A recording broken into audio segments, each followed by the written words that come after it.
সাৱধান হওক যুৱকসকল, ধুনীয়া যুৱতীৰ প্ৰফাইল চাই প্ৰেমালাপ কৰা বন্ধ কৰক। আপুনি মইনা বুলি কথা পাতি থকা যুৱতীগৰাকী বৰমাও হ'ব পাৰে। 2 বছৰে চেনি খালে মইনা বুলি পুলিচে ধৰাতহে জানিব পাৰিলে সেইজনী বৰমাহে।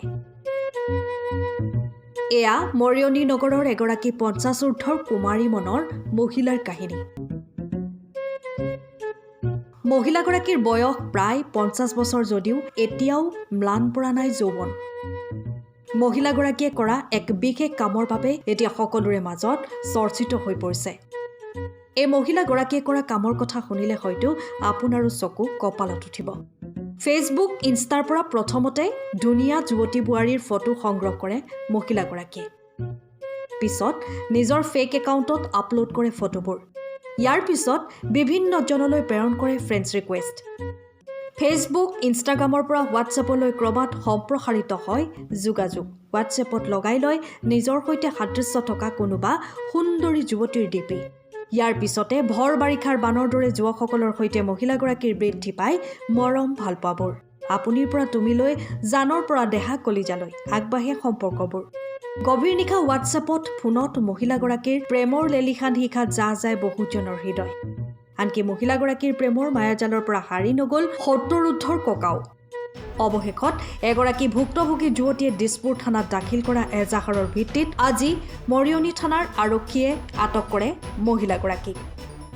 অন্য যুৱতীৰ সৈতে ফটো ব্যৱহাৰ কৰি ভুৱা ফেচবুক একাউণ্ট খুলি ডেকা ল'ৰাৰ লগত প্ৰেমালাপ কৰা 50 ঊৰ্ধৰ এইগৰাকী মহিলা এতিয়া আৰক্ষীৰ জালত। মানে সেই একাউণ্ট এটা হেৰি কৰিছিলোঁ, তাৰমানে মই ভুলবশত মোৰ ভণ্টি একাউণ্ট এটা খুলিছিলে তাইৰ নামত।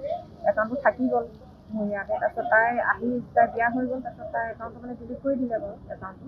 কিন্তু ডিলিট কৰাৰ পিছতে 3 মাহৰ পিছত একাউণ্টটো আকৌ ঘূৰি আহে, সেই কথাটো মই জনা নাছিলোঁ। আপুনি লোকৰ ফটো ইউজ কৰিছিলে ডিপিত? সেইটো বাৰু মোৰ অপৰাধ হৈছে, কাৰণ কেলৈ মই এইটো মানে মই নিজেও তাৰমানে এটা মানসিক আপুনি পেচাৰত মই কি কৰিছোঁ বুলি তাৰমানে মই ফটোটো কাই গম পাই না যাৰ ডিপি ফটো আপুনি ইউজ কৰিছিলে?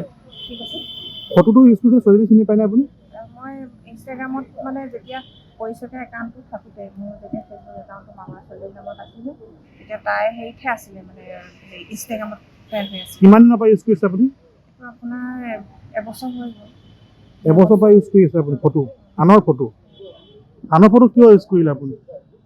সেইটো আচলতে মই কেনেকৈ কি কৰি পালোঁ সেইটো মই বাৰু নিজেও নাজানো। কিন্তু কি নামত আছে আপোনাৰ একাউণ্টটো? মোৰ এইটো একাউণ্টটো ডিলিট কৰিছোঁ। কি নামত আছিল? সুমি শইকীয়া একাউণ্ট নামত আছিল। কিমান দিনৰ পৰা ব্যৱহাৰ কৰিছে আপুনি আনৰ ফটো? এবছৰ হ'ল। ফটোকপি ক'ত পালে আপুনি?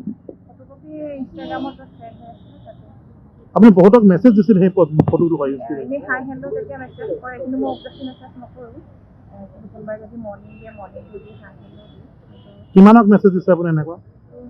চবকে মই নাই কৰা, 2-এজনক কেতিয়াবা কৰোঁ আৰু। কিমান বয়স হৈছে আপোনাৰ এতিয়া? মোৰ 40 বয়স হৈছে। কিমান ল'ৰাক মেছেজ দিছে আপুনি এনেকুৱা? এনেকৈ চবকে নাই দিয়া, কিন্তু 2-এজনক যি কৰে ধৰি লওক, চবকে নকৰোঁ, 2-এজনক কৰোঁ আৰু। কিন্তু খালি হাই হেল্ল' তেনেকৈহে দিওঁ, বেলেগ একো বেয়া হেৰি কৰা নাই। আপোনাৰ ফটো কিয় ব্যৱহাৰ নকৰিলে? আপুনি বেলেগ যদি ছোৱালী ব্যৱহাৰ কৰিলে যে? সেইটো আচলতে মানে কি হয়, ময়ো এটা মেণ্টেলি হেৰিত আছিলোঁ যে, সেইটো ময়ো তেনেকুৱা কি হৈছিলে ময়ো সেইটো নাজানো। মই মানসিক এটা প্ৰেছাৰত আছিলোঁ, তেনেকুৱা হয়তো মোৰ অপৰাধটো হৈ গ'ল বাৰু। সেইটো মই নিজেও স্বীকাৰ কৰিছোঁ আৰু কেতিয়াও সেইটো হেৰি নকৰোঁ আৰু নাই আপুনি আনৰ ফটো কিয় ব্যৱহাৰ কৰিবলগীয়া হ'ল? আপোনাক মই কৈছোঁ আৰু সেইটো এটা মই নিজেও এটা ভুগি আছিলোঁ। আপুনি বহুত ল'ৰাক মেছেজ দিছে এনেকুৱা তাৰ ফটো ইউজ কৰি? নাই ছোৱালীজনী অভিযোগ দিছে এতিয়া?